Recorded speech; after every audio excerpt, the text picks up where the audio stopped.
새 노래로 주님께 노래하여라. 온 땅아 주님께 노래하여라. 주님께 노래하며 그 이름의 영광을 돌려라. 그의 구원을 날마다 전하여라.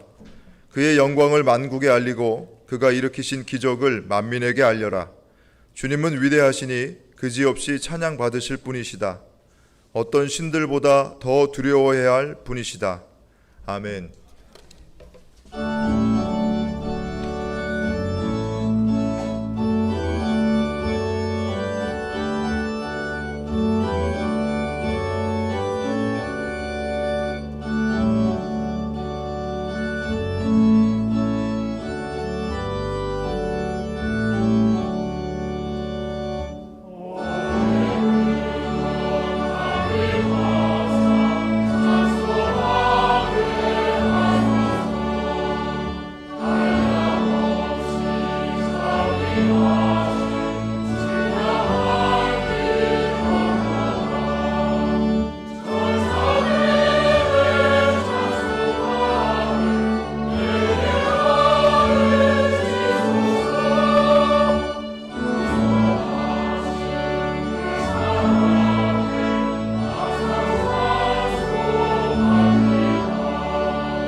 교동문 40번 시편 96편의 말씀입니다.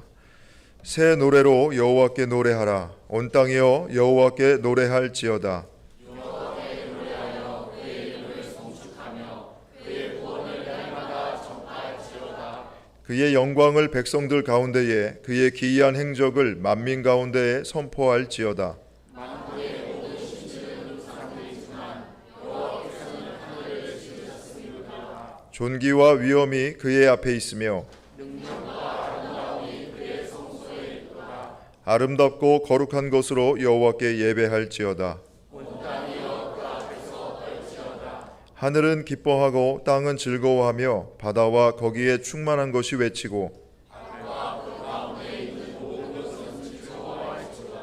그때 숲의 모든 나무들이 여호와 앞에서 즐거이 노래하리니 그가 의로 세계를 심판하시며 그의 진실하심으로 백성을 심판하시리로다. 아멘. 하나님은 통회하는 마음으로 나오는 사람들을 물리치지 않으십니다. 이제 우리들의 죄를 뉘우치고 고백합시다.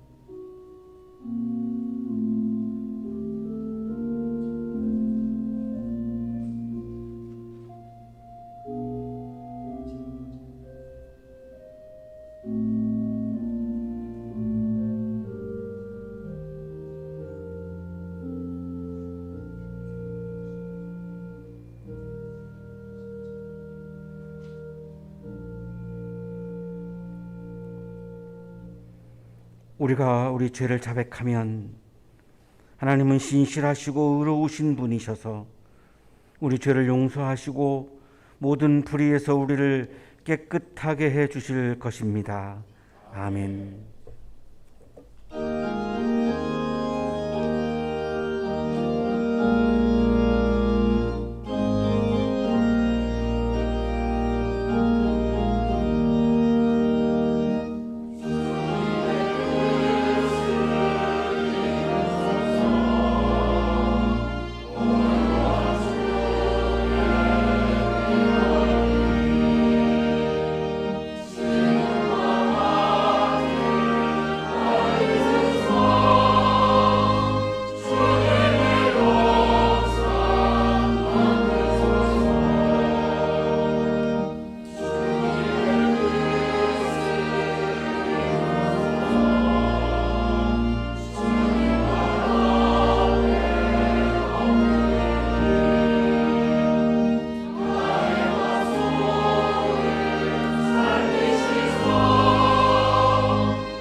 큰 물결이 설레는 어둠 바다, 저 등대의 불빛도 희미한데 이 풍랑의 배저와 항해하는 이 작은 배 사공은 주님이라. 사랑의 주님, 한 주도 어둠 바다에서 이 약하고 작은 우리 배를 인도하시어 예배하게 하심에 감사합니다. 뭔가 마음이 아파 낙담하였거나 내 뜻을 휘두르며 지내지는 않았는지 생각해 봅니다. 또한 가족과 이웃에게 말과 행동으로 상처 주진 않았는지, 손을 뻗어 사랑을 전해야 하는 자들을 외면하고 내 욕망만 가득 채우려 하지 않았는지, 그 욕망에 감히 주님을 이용하려 하진 않았는지 생각해 봅니다. 우리 중 눈물 흘리는 성도가 있으면 그 눈물이 망원경이 되어 주를 더 가까이 볼 수 있길 원합니다. 우리 스스로는 죄에서 자유로울 수 없으니 주님, 우리가 항해하는 이 삶의 배의 사공이 되어 주시어 우리가 해가 뜰 때도 바람이 불 때도 풍랑이 일 때도 두려움 없이 늘 깨어 계시는 주님을 의지하며 바다를 건널 수 있도록 우리 삶에 깊이 관여하여 주옵소서.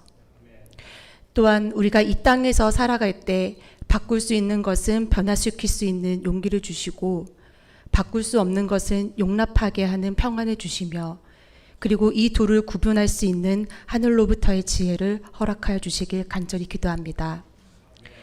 하나님의 말씀을 전달하시는 이천진 목사님과 돕는 지체, 그리고 정성껏 준비한 찬양을 드리는 칼로스 성가대에게 육신의 강건함을 더욱더 허락하시길 기도하며 우리를 지으시고 가장 좋은 곳으로 인도하시는 우리 주 예수님 이름으로 기도드립니다. 아멘.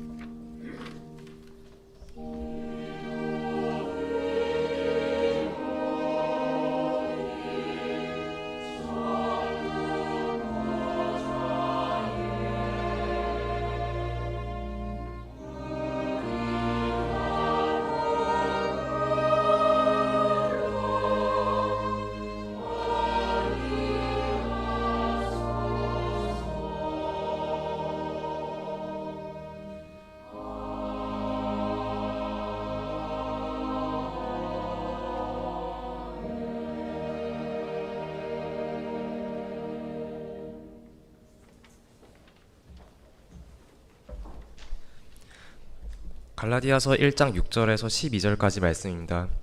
여러분을 그리스도의 은혜 안으로 불러주신 분에게서 여러분이 그렇게도 빨리 떠나 다른 복음으로 넘어가는 데는 나는 놀라지 않을 수 없습니다. 실제로 다른 복음이 있는 것은 아닙니다. 다만 몇몇 사람이 여러분을 교란시켜서 그리스도의 복음을 왜곡시키려고 하는 것뿐입니다. 그러나 우리들이나 또는 하늘에서 온 천사들일지라도 우리가 여러분에게 전한 것과 다른 복음을 여러분에게 전한다면 마땅히 저주를 받아야 합니다. 우리가 전에도 말하였지만 이제 다시 말합니다. 여러분이 이미 받은 것과 다른 복음을 여러분에게 전하는 사람이 있다면 그가 누구이든지 저주를 받아야 마땅합니다. 내가 지금 사람들의 마음을 기쁘게 하려 하고 있습니까? 아니면 하나님의 마음을 기쁘게 해드리려 하고 있습니까? 아니면 사람의 환심을 사려고 하고 있습니까? 내가 아직도 사람의 환심을 사려고 하고 있다면 나는 그리스도의 종이 아닙니다. 형제자매 여러분, 내가 여러분에게 밝혀드립니다. 내가 전한 복음은 사람에게서 비롯된 것이 아닙니다. 그 복음은 내가 사람에게서 받은 것도 아니요 배운 것도 아니요 예수 그리스도의 나타나심으로 받은 것입니다. 서신서의 말씀입니다.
우리 성가대를 위해서 다시 한번 박수로 격려하겠습니다. 고맙습니다. 옆에 계시는 분과 사랑의 인사 나누시겠습니다. 사랑합니다. 보고 싶었습니다.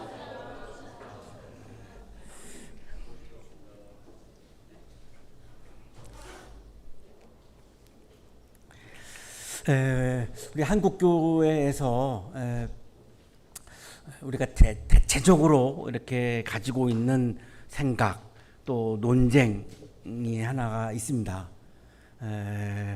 복음은 중요하고 율법은 중요하지 않다. 많은 그리스도인들이 아마 그렇게 생각을 하는 것 같습니다. 믿음은 중요하고 행위는 중요하지 않다. 아마 많은 그리스도인들이 이 이야기에 동의할 것 같습니다. 자, 그런데 곰곰이 한번 생각을 해보시죠. 복음은 중요하고 율법은 중요하지 않다 그러면은 창세기, 출애굽기, 레위기, 민수기, 신명기가 율법인데 우리 기독교 성경 안에 두가 있거든요. 그거를 성경으로 지금 사용하고 있으면서 우리들의 마음속에는 율법은 중요하지 않다라고 생각한다면 굉장한 자기 모순에 빠질 수밖에 없습니다. 믿음은 중요하지만 행위는 중요하지 않다 그러면 오늘 성가대가 찬양한 것도 행위고 우리가 예배를 드리는 것도 행위고 제가 설교하는 것도 행위고 우리가 헌금을 드리는 것도 행위고 다 행위입니다. 그럼 이거 다 안 해도 되지 않는 건가? 이런 또 자기 모순에 또 빠지게 됩니다. 제가 이렇게 말씀을 드리지만 여전히 그래도 우리들의 마음속에는 믿음은 중요하고 행위는 중요하지 않다. 복음은 중요하지만 율법은 중요하지 않다가 아직도 차 있을 겁니다. 그만큼 우리가 그렇게 교육을 받았고 훈련을 받았기 때문이죠. 근데 조금만 더 깊이 들어가 생각해 보면 이런 자기 모순이 있다라고 하는 것을 우리가 발견할 수 있습니다. 이해를 도와드리기 위해서 한 가지 실례를 들겠습니다. 아주 유명한 분입니다. 우리나라에서 아주 중요한 공직에 있었던 분이고 또한 장로님입니다. 이분이 이제 부정 비리로 해서 감옥에 들어갔습니다. 이름을 대면 다 아시는 분입니다. 싫어합니다. 근데 이분이 이제 감옥에 계시는 동안 계속 교회에다가 이제 11조를 드렸습니다. 그래서 이제 교인들한테 편지를 쓰셨는데 그 편지 내용이 그런 겁니다. 나는 지금 감옥에 와 있지만 내가 매월 이렇게 성실하게 나는 11조를 드리고 있습니다. 자기 자신은 11조리를 드리는 건 자기가 믿음이 좋다라고 하는 것을 이제 말씀을 하시는 겁니다. 근데 이제 믿음은 중요하고 행위는 중요하지 않다라고 하니까 그분의 생각은 그런 것 같아요. 내가 11조를 드리는 믿음이 있으면 됐다. 그러나 내가 부정을 저지른 행위는 하나도 중요하지 않다. 그래서 그거에 대해서는 전혀 문제의식이 없고 그냥 11조 하는 것만 그냥 강조를 하는 거죠. 자, 이런 믿음에 대해서 많은 사람들이 과연 동의할 수 있을까? 일반인들이 그거를 과연 진실한 믿음이라고 기독교 믿음의 본질이라고 과연 동의할 수 있을까? 믿음은 중요하고 행위는 중요하지 않다. 복음은 중요하고 율법은 중요하지 않다라고 하는 우리들의 교육을 받은 그 내용은 이거를 그냥 딱 전제해버리면 이런 여러 가지 많은 문제들이 드러난다라고 하는 것을 우리가 바로 알 수 있습니다. 그래서 이거는 굉장히 참 어렵고 복잡한 문제이고 또 해결하기도 굉장히 어려운 문제인데 오늘 갈라디아서가 이거를 다루고 있습니다. 그래서 이 갈라디아서라고 하는 것 자체가 지금 굉장히 어려운 구조로 되어 있습니다. 이런 문제를 다루고 있기 때문이죠. 굉장히 복잡한 문제이기 때문에. 자, 그래서 오늘 본문은 어떻게 말씀하고 있는가에만 우리가 좀 집중을 하면 좋을 것 같은데요. 1장 7절은 이렇게 말씀합니다. 실제로 다른 복음이 있는 것은 아닙니다. 우리가 지금 읽고 있는 복음이 있죠. 이거 말고 다른 복음을 누가 이렇게 써가지고 다른 복음이 존재하지는 않는다. 이런 말씀입니다. 다만 몇몇 사람이 여러분을 교란시켜서 그리스도의 복음을 왜곡시키려고 하는 것뿐입니다. 자, 그런데 이 복음을 왜곡하는 그래서 교회 갈라디아 지역에 있는 교회에 와가지고 바울이 떠난 이유죠. 와가지고 이 신앙을 막 교란시키고 믿음을 막 교란시키고 교회를 어지럽게 하는 몇몇 사람들이 있었다라고 하는 이 말씀입니다. 과연 이게 누굴까? 많은 주석가들은 이 질문에 대해서 예루살렘에서 갈라디아 지역으로 건너온, 갈라디아는 지금으로 말하면 지도에 보시는 바와 같이 이제 투르키의 지역인데 여기까지 이제 파송 온 아주 극우 유대인 선교사들이다 이렇게 해석을 합니다. 유대주의를 신봉하는 사람들이죠. 자, 근데 그 사람들은 그리스도인입니다. 기독교인이에요. 기독교인이지만 유대주의 문화에서 어릴 때부터 자라가지고 유대주의를 꼭 붙잡고 신봉하고 있는 사람들인데, 그러나 예수님의 부활을 받아들여서 그리스도인이 된 거죠. 됐지만 아직도 여전히 유대주의 문화를 가지고 있는 거죠. 내가 불교를 믿다가 그리스도인이 되었습니다. 그러면 불교 문화를 많이 당분간은 가지고 있을 수밖에 없는 것처럼 이분들도 그런 분들이죠. 그래서 그분들이 갈라디아 지역에 있는 교회에 온 겁니다. 와가지고 교란시켰다는 거예요. 이 교란이 뭘까요? 이 이방인 그리스도인들이죠. 이 투르키의 지역이니까 여기에 있는 유대인이 아닌 이방인 그리스도인들에게 이 극우 유대인 선교사들이 강조한 것은 유대주의였습니다. 그럼 이 유대주의는 예수님이 말씀하신 복음을 믿는 거하고는 완전히 다른 차원이죠. 유대인들이 전통적으로 가지고 있는 문화, 관습, 유대인들의 법, 뭐 식사법, 뭐 절기법, 뭐 이런 것들입니다. 며칠 전에 어떤 분이 거리를 지나가는데 저한테 다가오더니 전도하려고 합니다. 그래서 저 교회 다니고 있습니다. 목사라고는 안 했고 그냥 저 교회 잘 열심히 매주일 안 빠지고 다니고 있습니다. 근데 그랬더니 그런 교회 말고요, 하나님의 교회를 제가 소개해 드리려고 하는데요, 하나님의 교회는 유월절을 지키는 교회입니다. 그래요. 선생님, 유월절은 유대인들의 절기인데 왜 제가 그걸 지켜야 되죠? 그만하시죠. 저는 유대인이 아닙니다. 그랬더니 쫓아오면서 계속 얘기해서 막 한 30분간 논쟁을 했습니다. 하니까 제가 만만치 않잖아요. 탄탄하잖아요. 이게 그냥 평신도로 본다 그러면 굉장히 이게 뭐 탄탄하게 보이거든요. 나중에 그냥 슬그머니 가버리더라고요. 도저히 안 먹히니까. 한마디 하면 제가 열마디를 하니까. 그래서 그런 일이 있었는데, 이방인들이 왜 유대인들의 관습과 법과 문화와 이거를 지켜야 하지라고 생각을 할 수밖에 없습니다. 이방인들, 기독교인들 입장에서는. 그러면 누가 교회를 나오겠어요? 당신들은 유대인으로 귀화해라, 그래야 그리스도인이 될 수 있다고까지 주장을 했습니다. 이 선교사들이. 그러면 나는 내 조국이 있는데 굳이 내가 예수 믿는 것 때문에 내가 그러면 나라를 국적을 바꾸라고? 그럼 누가 교회에 오겠어요? 안 오죠. 그러니까 바울은 이거에 대해서 너무너무 고민스러운 겁니다. 자기도 유대인이니까 이 동의는 되죠. 그 내용에 대해서 부정하지는 않아요. 하지만 선교를 하고 있는 상황에서 지금 이방인들 보고 유대인이 되어라, 이거 너무 가혹한 거죠. 예수를 믿어라라고 하는 거는 내가 전할 수 있겠지만 당신들 유대인이 되세요 라고 하는 말을 못 하겠는 거예요. 이 바울의 입장에서. 그리고 고민을 할 수밖에 없는 거예요. 너희들은 아브라함이 자손이 되어라 그러려면 성경에 있는 율법을 받아들여라, 율법을 믿어라까지 지금 이 선교사들이 얘기를 하는 거예요. 바울은 이게 동의가 안 되는 거예요. 그 중에 또 하나가 있죠. 할례 받아라. 이 할례는 유대인들의 정체성을 나타내는 겁니다. 그러면 할례 받으라는 말은 유대인이 되시오라고 하는 건데, 그래야만 아브라함의 후손이 되고 성경에 나와 있는 아브라함에게 약속하신 축복과 이런 복들을 다 받을 수 있다라고 막 이 선교사들이 이제 막 강조를 하니까 바울은 아주 괴로운 겁니다. 이거에 대해서 고민을 안 할 수가 없는 거죠. 갈라디아서 2장 4절입니다. 몰래 들어온 거짓 신도들 때문에 할례를 강요받는 일이 있었던 것입니다. 그들은 우리를 노예로 만들고자 하여 그리스도 예수 안에서 누리는 우리의 자유를 엿보려고 몰래 끼어든 자들입니다.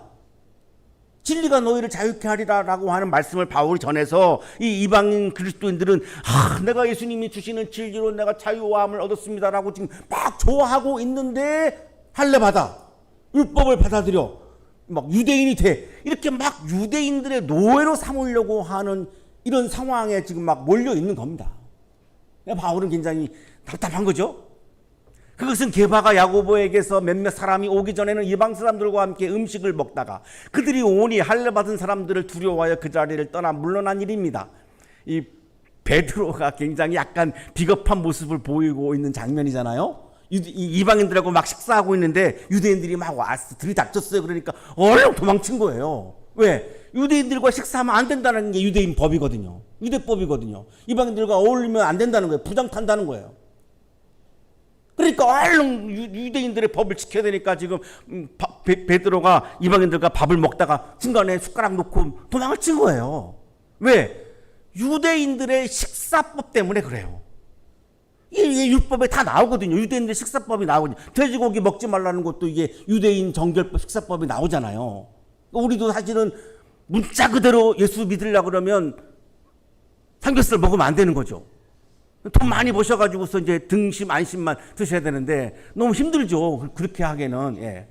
경제적으로 너무 힘들죠. 그래서 우리는 삼겹살 먹잖아요. 돼지갈비도 먹고. 예. 여러분이 날과 달과 계절과 해를 지키고 있으니, 이게 지금 다 갈라디아서를 인용하는 이유는 지금 바울의 이 고민이 있다는 걸 말씀을 드리는 건데, 이것도 유대인들의 절기법입니다. 아까 제가 6월절도 예를 들었지만 유대인들의 이 절기법을 다 지키고 있는 건데 이것도 지켜야 하는 거예요. 이게 이방인 그리스도인들 보고. 그럼 이 바울이 볼 때 아무리 자기가 와서 선교하고 있는 상황에서 보니까 도대체 이거는 말이 안 된다라고 하는 거죠. 나중에 예루살렘까지 가가지고 이제 교회 지도자들과 회의를 열어가지고 할례는 받지 않아도 된다라고 하는 합의를 바울이 이끌어내죠. 이게 일종의 토착화라고도 이제 말할 수 있는데요. 자, 근데 이 교란시키고 있는 이 유대인 극우 선교사들의 주장이 터무니없는 게 아니에요. 성서에 근거하고 있어요. 창세기 17장 9절 14절, 이사야 56장 6절 8절에 이런 말씀들이 다 나오는데 그냥 시간 관계상 한 절만 읽겠습니다. 창세기 17장 10절의 말씀입니다. 너희 가운데서 남자는 모두 할례를 받아야 한다. 이렇게 돼 있거든요. 할례를 받아야 한다라고. 그러니까 극우 선교사들이 와가지고 지금 이방인 그리스도인들에게 너희들 다 할례 받고 유대인으로 귀화하시오. 그래야 그리스도인이 될 수 있고 교회에 입교할 수 있습니다. 이 얘기예요. 교회 교인이 될 수 있다는 거예요. 성경에 있지만 바울도 유대인이어서 유대인들의 관습과 법과 율법을 잘 하고 능통하고 있는 대학자인데도 불구하고 바울은 이들의 입장에 대해서 강력하게 반대합니다. 그게 오늘 갈라디아서 본문이고 갈라디아 전체의 메시지입니다. 6절입니다. 여러분을 그리스도의 은혜 안으로 불러주신 분에게서, 예수님이죠. 여러분이 그렇게도 빨리 떠나 다른 복음으로 넘어가는 데는 나는 놀라지 않을 수 없습니다. 내가 여러분에게 계속해서 예수님의 복음을 전해드렸는데 극우 유대 선교사들이 들어와가지고서 유대주의를 주장을 할 때에 이렇게 빠른 시간 내에 거기에 현혹돼가지고 거기 교란에 넘어가가지고 예수님의 복음을 버리고 그 율법주의에 넘어가다니 나는 정말 놀라지 않을 수 없습니다.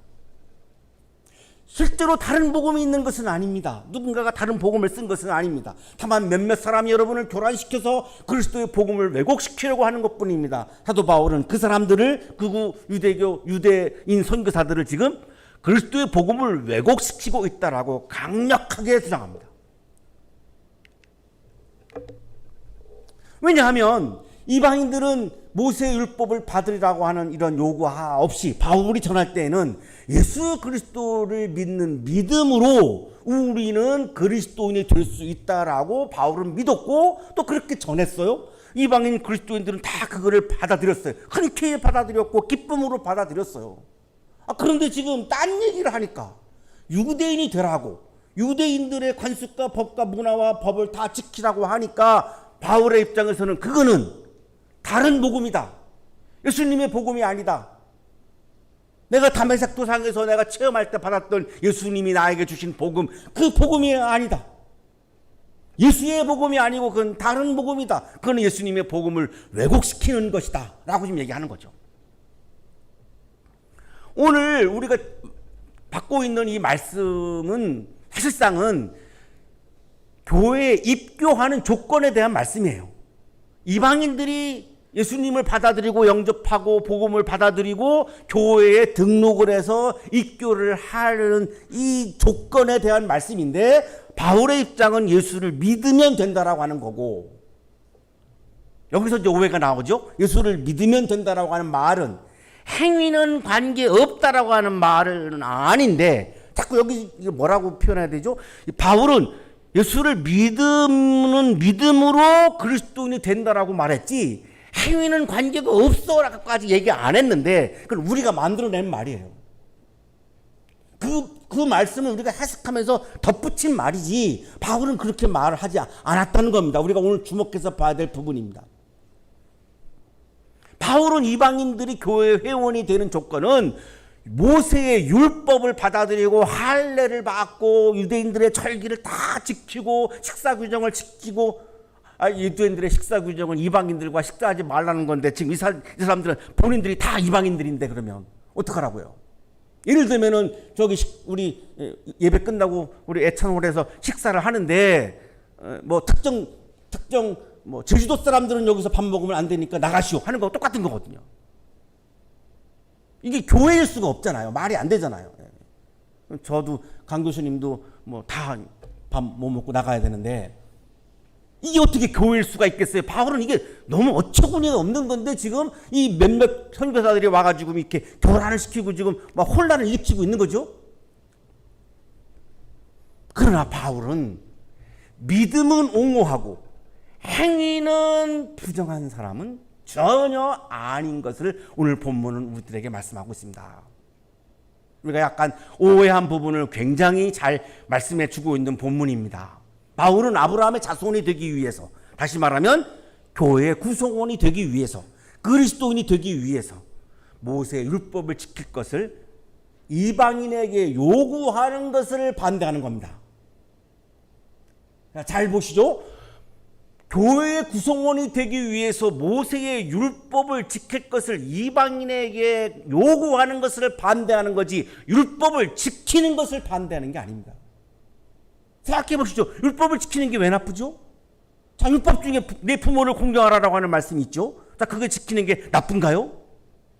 율법을 지키는 것 자체가 나쁜 건 아니죠. 우리는 지금 우리도 모르는 사이에 율법을 지키는 거는 중요하지 않다 이렇게 지금 의식을 하고 있지만, 조금만 생각해 보시면 부모를 공경하라, 그걸 지키는 게 왜 나쁘죠? 좋은 거거든요. 바울의 입장도 그겁니다. 율법을 지키는 거를 나쁘다고 말한 게 아니고, 그거를 이방인들에게 교회의 구성원이 되는 조건으로 강요하는 것을 지금 반대하고 있는 겁니다. 좀 세밀하게 우리가 지금 볼 필요가 있습니다. 이 바울이 얘기하고 있는 믿음, 교회의 구성원이 될 수 있는 조건은 믿음이면 된다라고 하는 이 믿음은 행위를 부정하는 그런 믿음이 아니고, 믿음을 통해서 하나님의 의에 대한, 이 예수 그리스도를 믿는 믿음을 통해서 오는 하나님의 의에 대한 믿음인데, 이걸 다시 말씀드리면 예수 그리스도 안에서 이루어진 나의 죄에 대한 속량을 통해서 하나님의 은혜로 내가 의로워진다라고 하는 것에 대한 믿음입니다. 내가 율법을 다 지킬 수 없습니다. 자, 그래서 예수님은 예수님의 은혜로 내가 죄인이지만 의롭다고 여겨 주신 겁니다. 이게 하나 예수님의 은혜죠. 이 믿음으로, 그것을 믿는, 내가 주님의 은혜로 내가 주님이 나를 의롭다고 여겨주셨어, 너무나 고맙고 감사하고 눈물이 날 정도로 감동스러운 거예요. 사실은요, 나 같은 죄인을 의롭다고 여겨주셨으니까 나를 얼마나 인정해 주시는 겁니까? 얼마나 나를 사랑해 주시는 겁니까? 그거를, 그 예수님의 은혜를 믿는 거를 말하는 거예요. 그런 거지, 행위하고는 무관한 믿음, 그런 믿음이 아닙니다. 어디에도 그런 말씀은 없습니다. 이 갈라디아서에는. 이게 우리가 너무 좀 오버하고 있는 거죠. 그래서 바울은 그런 예수님의 은혜를 믿는 믿음으로 그리스도인이 된다라고 가르치고 얘기를 하고, 갈라디아 교회를 떠나서 이제 드로아로 가가지고 이제 유럽으로 이제 들어가거든요. 근데 이제 그 틈새를 이용해가지고 이제 유대인 극우 선교사들이 와가지고 막 이렇게 복음을 왜곡시키니까 바울이 도저히 견딜 수가 없는 거죠. 그래서 지금 갈라디아서를 쓰고 있는 겁니다. 갈라디아서를 쓴 목적 자체가 지금 이 부분 때문에 쓴 겁니다. 너무나 복음을 왜곡하고 유대인 선교사들이 교회를 교란시키니까 이거를 분명히 정리를 해야 되겠구나 해서 지금 갈라디아서를 지금 쓰고 있는 거거든요. 자, 그러다 보니까 많은 분들이 바울은 반율법주의자다라고 해석을 합니다. 많은 사람들이, 많은 그리스도인들이 우리 한국에서는. 자, 그분들은 율법과 복음을 대치되는 개념으로 설정을 하죠. 믿음과 행위를 대치되는 개념으로 설정하죠. 그러나 바울은 그렇게 하지 않습니다. 율법과 복음을 대치하지 않고 믿음과 행위를 이렇게 대치하는 구도로 놓지를 않습니다. 왜냐하면 바울은 유대인이고 율법을 소중하게 여기는 마음이 강하니까요. 율법이라고 하는 말은 원래 히브리어로 토라죠. 토라.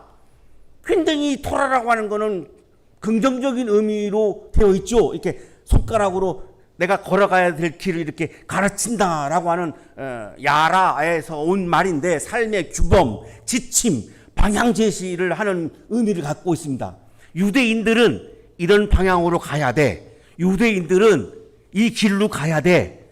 유대인들은 다른 나라랑 섞이면 안 되고 다른 나라로부터 우리의 정체성을 지키려면 유대인들은 이 길을 걸어가야 돼라고 하는 지침이 토라입니다. 그래서 토라의 핵심은 뭐냐면 율법을 지키면 복을 받고 율법을 어기면 망한다. 그냥 이 토라의 가장 중심 메시지입니다. 그래서 이게 다 유대인들에 관한 것으로 지금 다 되어 있죠. 이방 세계에 동화되는 것을 막으려는 면에서는 굉장히 바울도 율법을 긍정적으로 보고 있습니다. 시편 119편 같은 경우는 토라에 대한 기쁨을 막 묘사하고 있고, 나중에 이제 바벨론 포로기 이후에 지혜 운동을, 지혜 문학을 이제 편집할 때까지 가면 아예 토라를 지혜와 동일시까지 여기는 장면들까지 나옵니다. 그리고 현실적으로 지금 우리 성경 안에 들어와 있습니다. 66 안에 들어와 있고, 우리가 주일날 이 본문을 받을 때도 있는데, 바울이 왜 그 율법을 부정하겠습니까? 그렇지 않죠. 자, 그래서 바울은 이렇게까지 말합니다. 로마서 7장 12절입니다. 그러므로 율법은 거룩하며 계명도 거룩하고 의롭고 선한 것입니다. 율법은 거룩하고 의롭고 선하다, 이렇게 얘기합니다. 바울은 반율법주의자다라고 하는 그가 얼마나 오해인가를 지금 우리들에게 보여주고 있는 말씀이죠. 로마서 8장 4절입니다. 그것은 육신을 따라 살지 않고 성령을 따라 사는 우리가 율법이 요구하는 바를 이루게 하시려는 것입니다. 율법이 요구하는 것을 이루는 것을 이렇게 바울은 중요한 신앙의 행위로 지금 말씀하고 있습니다. 로마서 13장 10절, 갈라디아서 5장 14절은 사랑은 율법의 완성이다 라고까지 말씀합니다. 사랑은 율법의 완성이다. 그러면 율법을 굉장히 소중하게 여기고 있죠. 그런데 왜 우리가 그런 오해를 하게 됐는가 하면 이것 때문입니다. 율법의 행위라고 하는 데 가서는 바울이 율법에 대해서 부정적으로 반응을 드러냈습니다. 이것 때문에 우리가 오해한 겁니다. 왜 그랬냐면 율법을 받은 민족은 유대인들이죠. 이걸 가지고 율법을 어떻게 이 사람들은 내세웠냐면, 우리가 율법을 받은 유일한 민족이기 때문에 우리는 구별된 민족이다, 우리는 선민이다, 여기서 교만한 선민 의식이 나왔습니다. 바울이 부정한 것은 선민 의식을 부정한 거지 율법을 부정한 게 아닙니다. 율법을 가지고 선민 의식을 가졌던 유대인들의 이 교만한 모습을 보면서 선민 의식, 민족 우월주의, 영적인 우월감을 바울은 부정한 것이지 율법 자체를 부정한 것이 아닌데, 이 부분 때문에 우리는 바울이 반율법주의자였다, 그리스도인은 율법을 이렇게 부정적으로 바라봐야 한다라고 하는 것을 은연중에 우리는 어릴 때부터 막 훈련을 받은 겁니다. 이거를 제임스 던이라고 하는 성서 주석가가 아주 분명하게 우리들에게 이야기를 해주고 있습니다. 바울은 이런 편협하고 변질된 율법 이해, 율법이란 우리들의 삶의 방향을 가르쳐주는 굉장히 좋은 말씀인데 이거를 나의 우월감, 선민의식에다가 이용해버린 이 유대인들의 이러한 성향에 대해서 아주 못마땅하게 여긴 겁니다. 율법 자체를 못마땅하게 여긴 것이 아니고 이것에 대해서 복음을 가지고 바울은 맞서서 싸운 겁니다. 그러다 보니까 바울은 율법과 싸웠네, 바울은 반율법주의자네라고 우리는 많은 그리스도인들은 지금도 오해를 하고 있는 겁니다. 그렇잖아요, 여러분. 내가 여러분에게 밝혀드립니다. 내가 전한 복음은 사람에게서 비롯된 것이 아닙니다. 유대주의라고 하는 유대 문화, 유대인들의 역사와 문화 속에서 나온 사람들 사이에서 나온 그런 유대주의 문화와 복음은 완전히 차원이 다르다는 겁니다. 인간이 살아가는 문화 속에서 나온 유대주의 문화와 예수님으로부터 받은 복음은 완전히 차원이 다르다라고 하는 겁니다. 바울은 갈라디아 교회 성도들에게 이 점을 밝혀두어야 되겠다고 하면서 자신이 복음은 사람에 의한 것이 아님을 강조합니다. 형제자매 여러분, 내가 여러분에게 밝혀드립니다. 난 이걸 분명히 밝힙니다. 중요합니다. 내가 전하는 복음은 사람에게서 비롯된 것이 아닙니다. 이건 문화가 아닙니다. 관습이 아닙니다. 이건 법이 아닙니다. 예수님이 우리에게 주신 계시입니다. 이거 완전히 차원이 다르죠. 12절입니다. 그 복음은 내가 사람에게서 받은 것도 아니고 배운 것도 아니고 예수 그리스도의 나타나심으로 받은 것입니다. 내가 예루살렘에 있는 사도들을 통해서 내가 배운 것도 아닙니다. 내가 어떤 한 특정한 사람으로부터 내가 사사받은 것도 아닙니다. 나는 다마스코스에서 내가 꼬꾸라질 때에 주님의 음성을 들었고 바로 거기에서 나는 주님의 계시를 받았고 주님을 만나는 난 체험을 했고 주님을 만날 때 주님은 나에게 복음을 계시로 나에게 허락해 주셨습니다. 그런데 지금 갈라디아 교회에 와서 교회를 혼란시키고 있는, 복음을 왜곡시키고 있는 유대인 극우 선교사들은 예수님을 체험했습니까? 그들은 예수님을 체험하지도 않았습니다. 오로지 유대주의 철학만 가지고 지금 이 복음을 이렇게 왜곡하고 있는 것입니다. 내가 강조하고 있는 이 복음은 내가 직접 예수님을 만나서 예수님을 체험해서 내가 받은 계시요 복음입니다.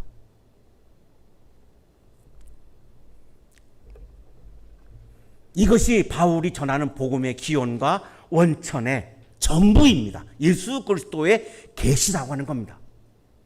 이것이 사도행전 9장 4절 6절에 이 장면이 아주 자세하게 잘 나타나 있죠. 사울이 길을 가다가 다마스코스 한 가까이 이뤘을 때 갑자기 하늘에서 환한 빛이 그를 둘러 비추었다. 그는 땅에 엎어졌다. 그리고 그는 사울아 사울아 내가 왜 나를 핍박하느냐 하는 음성을 들었다.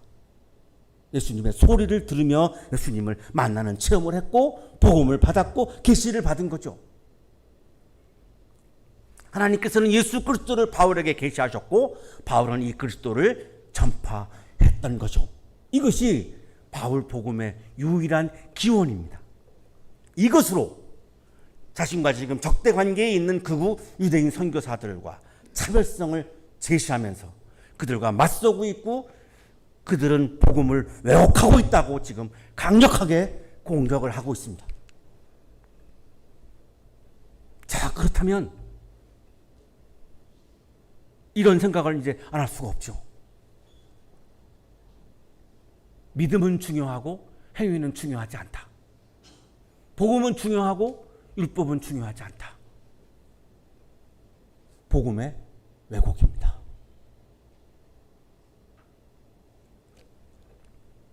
오늘 본문 말씀은 이방인의 입교 조건에 대한 말씀인데 이방인의 유일한 입교 자격의 요건은 구약 성서에 나오는 모세 율법이 아니라 예수 그리스도를 믿는 믿음임을 강조합니다. 여기까지는 아무 문제가 없죠. 다 이거는 동의하죠. 그 다음이 왜곡으로 가는 거죠. 그러나 바울은 무조건 율법을 부정적인 의미로 말씀한 분이 아닙니다. 바울의 입장에서 율법을 지키는 것 자체는 아무런 문제가 없습니다. 그건 격려하고 장려하는 겁니다. 내 부모를 공경하여라, 바울도 장려하는 겁니다. 안식일을 지켜라, 장려하는 겁니다. 그거 나쁠 이유가 하나도 없습니다. 자, 그러나 갈라디아서를 통해서 바울이 가장 핵심, 우리들에게 전하려고 하는 핵심이 5장 6절에 나옵니다.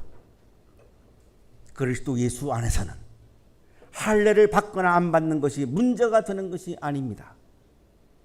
유대인들은 할례를 받아야 된다고 강력하게 주장하지만 그건 너희들이나 해요. 그거 누구도 말리지 않아요. 나쁘다고 생각하지 않아요. 유대인들의 문화니까 하라는 거예요. 바울도 그걸 부정하지 않아요. 할례를 받지 마 이렇게 말하지 않습니다. 받으라는 거예요. 그건 유대인들은. 그러나 이방인들에게는 강요하지 말라는 겁니다. 이거예요. 할례를 받거나 안 받는 것이 문제가 되는 것이 아닙니다. 받을 수도 있고 유대인들은 받아야 되는 거고 이방인들은 안 받아도 됩니다. 가장 중요한 것은 바울의 말씀입니다. 갈라디아서 전체에서 바울이 지금 가장 중요한 것은 이렇게 말씀합니다. 가장 중요한 것은 믿음이 사랑을 통하여 일하는 것입니다. 뭐 우리 교회는 이게 아멘이 당연히 나오죠. 우리 사랑의 실천이 중요하니까. 다른 교회 같으면 아멘 안 나옵니다. 굉장히 힘들어합니다. 왜냐하면 가장 중요한 것은 오직 믿음입니다. 이렇게 얘기해야 되거든요. 목사가. 이상하게 높아졌나요 목소리가? 예. 오직 믿음입니다라고 얘기해야 됩니다. 목사는. 그래야지 아멘 나옵니다. 자, 그런데 믿음이 사랑을 통하여 일하는 것입니다. 사랑으로 나타나는 믿음이 가장 중요하다라고 바울은 얘기한 겁니다. 이거를 우리가 오해해서 오직 믿음으로 이거를 왜곡한 겁니다. 바울의 말씀을 왜곡한 겁니다. 복음을 왜곡한 겁니다. 복음의 진수는, 복음의 본질은 사랑으로 나타나는 믿음을 말씀한 겁니다. 사랑으로 나타나지 않는 믿음은 소용이 없다는 겁니다. 서두에서 제가 예를 들었던 그 장로님, 진리를 사랑하고 백성을 사랑하고 나라를 사랑하고 하는 그 사랑의 마음이 없어서 부정을 해서 그 어마어마하게 벌어들이는 막대한 돈으로 11조를 한다? 사랑으로 드러나지 않는 믿음이죠. 11조를 하니까 믿음이라고 인정하겠습니다. 하지만 사랑으로 드러나지 않는 믿음이잖아요. 그게 아니라는 거죠. 바울이 강조하는 거는 사랑으로 드러나는 믿음이 중요하다는 겁니다.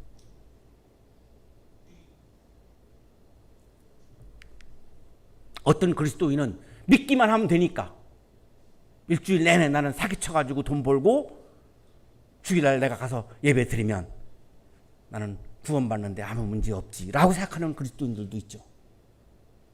그걸 믿음이라고 말할 수 있을까요?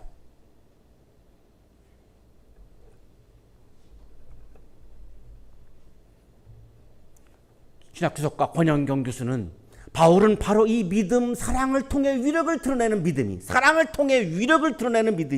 사랑의 실천으로 나타나는 믿음이 우리를 의롭게 합니다. 라고까지 갈라디아서 전문가입니다. 갈라디아서로 학위 받은 분인데 이분이 이렇게 우리들에게 해설을 해줍니다. 영국의 종교개혁자였던 존 웨슬리가 내적 변화와 성결의 필요에 설교할 때에 바로 이 갈라디아서 5장 6절 그리고 6장 15절을 가지고 말씀을 했습니다. 이 설교가 남아 있습니다. 갈라디아서 5장 6절 오늘 가장 중요한 본문이죠. 그리스도 예수 안에서는 할례를 받거나 안 받는 것이 문제가 되는 것이 아닙니다. 가장 중요한 것은 믿음이 사랑을 통하여 일하는 것입니다. 6장 15절입니다. 할례를 받거나 안 받는 것이 중요한 것이 아니라 새롭게 창조되는 것이 중요합니다. 존 웨슬리는 우리가 내적으로 변화하고 내가 성결한 그리스도인이 되기 위해서는 사랑으로 드러나는 믿음을 가져야 하고 내가 그렇게 사랑으로 드러나는 믿음을 소유한 사람으로, 새로운 피조물로, 새로운 사람으로 다시 창조되는 것이 아름다운 그리스도인이다 라고 설교를 한 겁니다.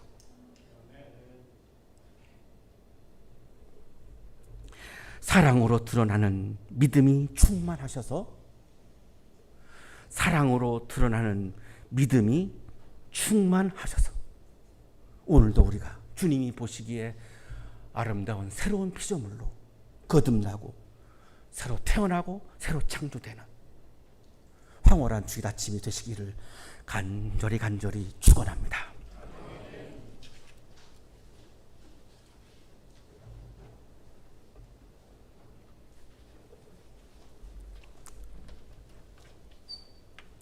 주님, 우리들에게 믿음을 주셔서 감사합니다.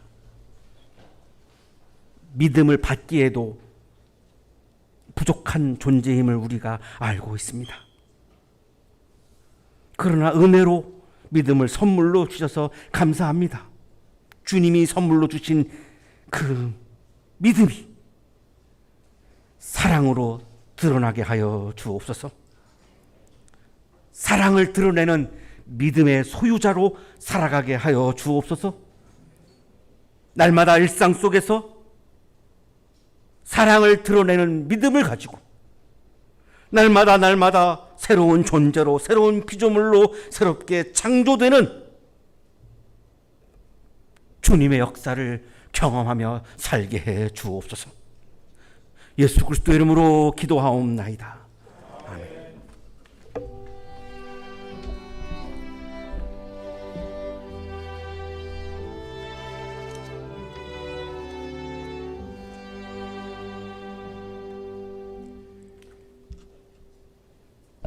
자, 교회 소식 알려드리겠습니다. 오늘은 성령 강림절 후 둘째 주일입니다. 다음 주일은 성령 강림절 후 셋째 주일로서 해당 성서일과 본문은 누가복음 7장 11절에서 17절까지의 말씀입니다.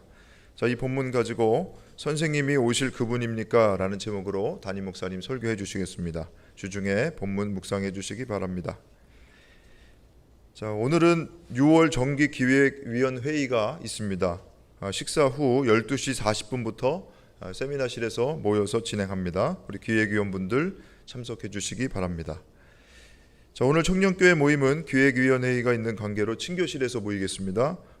기말고사 지금 시간이라서 많이들 분주하겠지만 기독교 신앙은 공동체가 참 중요합니다. 모여서 식사교제 함께 하시고 나눔하시면서 믿음의 교제 나누시기 바랍니다. 지난주에 우리 청년교회 주일 예배 마치고 축구했는데 기독교 동아리하고 축구 시합했습니다. 1대 11로 우리가 이겼습니다. 네. 어떻게 이겼는가 하면 골든볼 규칙으로 해가지고 11대 0으로 지다가 마지막 한 골 저희가 넣어서 승리했습니다. 얼굴 표정이 상당히 밝죠. 운동장 빌려주신 이사장님 감사드리고요. 우리 교우 여러분들, 우리 학생들 많은 응원과 격려 해주시기 바랍니다. 자, 2023년 한양대학교의 전교인 수련회 7월 2일 주일 예배 후에 양평 코리아 뮤직파크에서 진행됩니다. 자세한 일정은 추후에 다시 한번 알려드리도록 하겠습니다. 자, 이 시간 교우 소식을 좀 알려드리겠습니다. 황익진 성도님, 이번 주 화요일부터 다음 주 월요일까지 업무차 베트남 호치민시로 출장 다녀오십니다. 오고 가는 길 안전하게 잘 다녀오실 수 있도록 기도 부탁드리겠습니다. 자, 오랜만에 우리 교회에 나온 교우 소개해드립니다. 우리 청년교회 이상혁 형제, 지난 1학기 마치고 아일랜드로 이제 견문을 넓히고 어학 실력을 키우기 위해서 어학연수 다녀왔는데 얼마 전에 귀국했습니다. 그래서 오늘 예배당 찾았는데 잠깐 자리에서 일어날 때 교우 여러분들에게 인사드릴 때 우리 환영의 박수 한번 해주겠습니다. 자리에서 잠깐 일어나시죠. 네, 인사하겠습니다. 네, 잘 오셨습니다. 자, 그리고 지난달 5월에 입국한 이천진 목사님의 차남 이현재님, 이제 돌아오는 목요일 6월 15일에 다시 미국으로 출국합니다. 돌아가면 남은 박사과정 이제 학업을 마치고 다음 달 7월 1일부터 UMC에서 이제 담임 목회자로 파송을 받아서 목회를 하게 됩니다. 여러분 그 쉽지 않은 그 여정 가운데 주님이 함께 동행하실 수 있도록 기도해 주시고 또 오늘 인사 나누시면서 격려해 주시기를 바라겠습니다. 자, 잠깐 일어나서 인사하실까요? 네, 이현재 목사님, 네, 인사드리겠습니다. 네. 자, 이 시간 교우 여러분들에게 새로운 얼굴 소개해드리겠습니다. 우리 성가대 오늘부터 함께 쓰시는 것 같은데요. 박정원 성도님의 가르침을 받은 제자입니다. 우리 한양대학교 성악과를 졸업한 이주연님 어디 계시죠? 잠깐 자리에서 일어나서 자 인사드리겠습니다. 네, 잘 오셨습니다. 네, 우리 이주연님은 이제 유학 준비 중인데 유학 가기 전까지 앞으로 우리 교회 성가대에서 봉사 함께 하시기로 했습니다. 자, 이상 교회 소식 알려드렸습니다.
거룩하신 주님, 부족한 우리들에게 사랑으로 드러나는 아름다운 믿음을 선물로 주셔서 감사합니다. 감사의 마음을 이 시간 찬양과 예물에 담아 올려드리오니 기쁘게 받아주시고 찬양과 예물을 드리는 손길 위에 크신 은혜를 부어 주옵소서. 예수 그리스도 이름으로 기도하옵나이다. 아멘.